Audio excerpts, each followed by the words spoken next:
Hi, good morning, and welcome to the Keys History and Discovery Center. I'm Brad Bertelli, the curator here at the facility, and today on this lovely Tuesday, we're going to continue our exploration of some of the exhibits we have on display here at the museum. And today we're going to talk about Indian Key. We've talked about Indian Key before.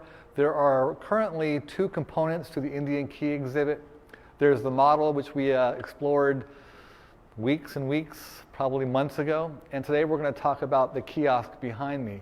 Now, if you have questions, please type them in, and Jill will raise her hand and let me know that you're online there, and if not, I'll get back to them when I get back to my desk later on. So Indian Key is one of the fantastic secrets of the Florida Keys. Once upon a time, it was the most important island in island chain, not named Key West. Just a tremendous amount of history.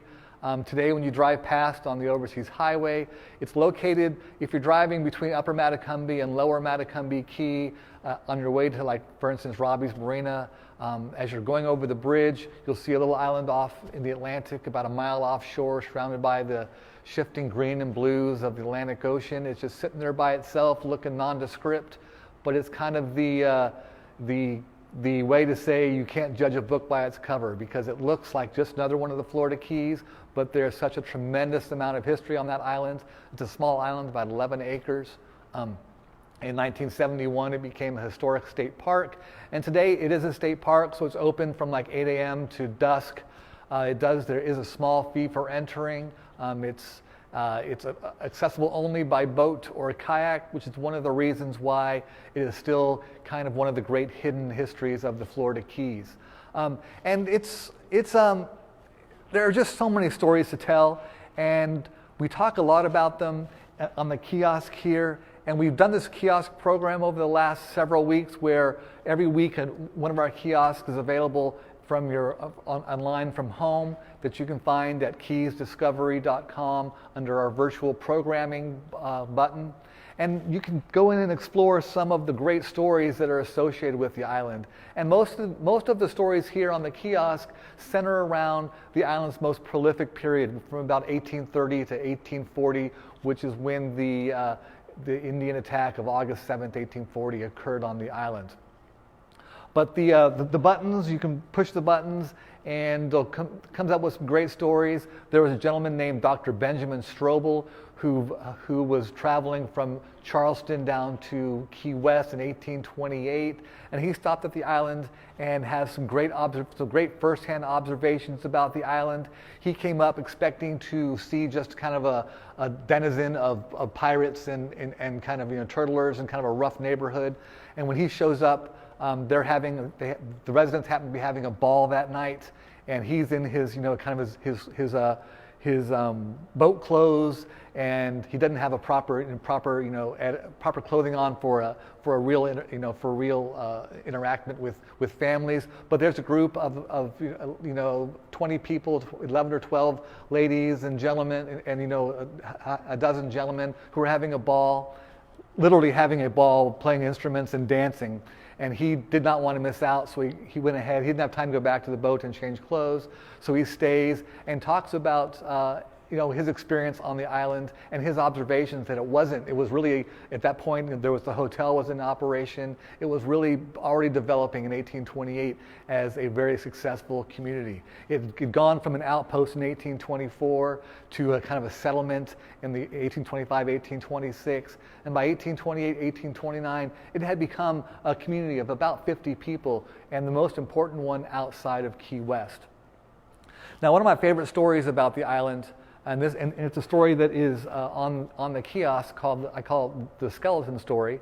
In 1960, after Hurricane Donna, one of the families from Terry Stark from Lower Matecumbe, his family was the first permanent residents on Lower Matecumbe in the 1940s. They built the Hungry Tarpon Restaurant, which is the building that the Hungry Tarpon Restaurant is today. They built that. That was the original bait shop to the little fish camp, the little fishing dock and camp that was there.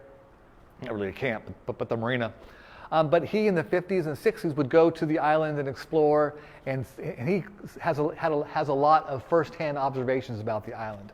But after Hurricane Donna, he went to the island, and he was walking around, and the island had been very disturbed because of, this was a Category 4 hurricane that uncovered a lot of blew a lot of things around and uncovered a lot. And he saw what appeared to be kind of a coconut at one point, walked up and began to uncover it, and he uncovered an entire skeleton. And in the process, he observed that the skeleton had kind of a crushed pelvis. And this was in the area of what was considered to be Jacob Hausman, the notorious resident and wrecker of Indian Key, kind of in the area of where his tomb, his gravesite was supposed to be. And his observation of it having a crushed pelvis kind of makes sense, because the story is that when Hausman was killed in Key West, after moving to Key West in 1840, 1841, he was traveling from boat A to boat B during a wrecking operation, got kind of caught in the middle and crushed between these two boats. And so the skeleton having a crushed pelvis kind of lines up to that story. But Terry and they were traveling back. They didn't have a camera with them. They were traveling back to Lower Matacumbe to their home. And when they came back a couple weeks later with a camera to take pictures, someone had come and stolen the skeleton, so it was no longer there. There were a couple of teeth in the gravesite, and he put the teeth in his pocket. But as he was traveling back to don't laugh, I was in the middle of my story. As he was traveling back to Lower Matacumbe, some wind and rough weather stirred up, and his pocket ripped, the teeth fell out, and that was the end of all the evidence of who might have been in that little gravesite. So there's that story in there, told much better as I've written it out. And as well as several other stories, some stories about Hausman during his wrecking period, about how he would kind of skirt the law. And it's just a really great insight into some of the great history of Indian Key. Now, we're going to have this up all week. In the meantime, tomorrow night we're having another Cocktails with the Curator, which you can sign up for. It starts at 5 o'clock from 5 to 6. It's an open hour-long discussion. I will be there to answer any questions you have. You can sign up. It's a webinar. You can sign up from home. There'll be a link posted tomorrow on our Facebook page. You can also find the link at keysdiscovery.com / virtual programming. And then next week we will be back here on Tuesday for some more exploring of the wonderful Keys History and Discovery Center. And then next Wednesday, we have another great program. I'll be doing another one of our community views, where we'll be taking a kind of a deep dive into the planter community. I'm really excited because I've been in contact with some of the family members, descendants of the people who kind of established that community back in the late 1800s. So I'm looking forward to seeing them online and answering some of their questions. They've been firing questions at me all week, and I'm looking forward to talking about those more. So thanks for tuning in. Yes?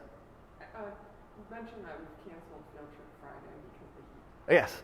And we did, as you noticed last week, we were doing Field Trip Fridays, and our phone kept overheating and shorting out. So we're shelving Field Trip Fridays for a while, and then once it gets cooler, we will bring that back. That was really a fun way to do, and we have a lot more of the Upper Keys to explore.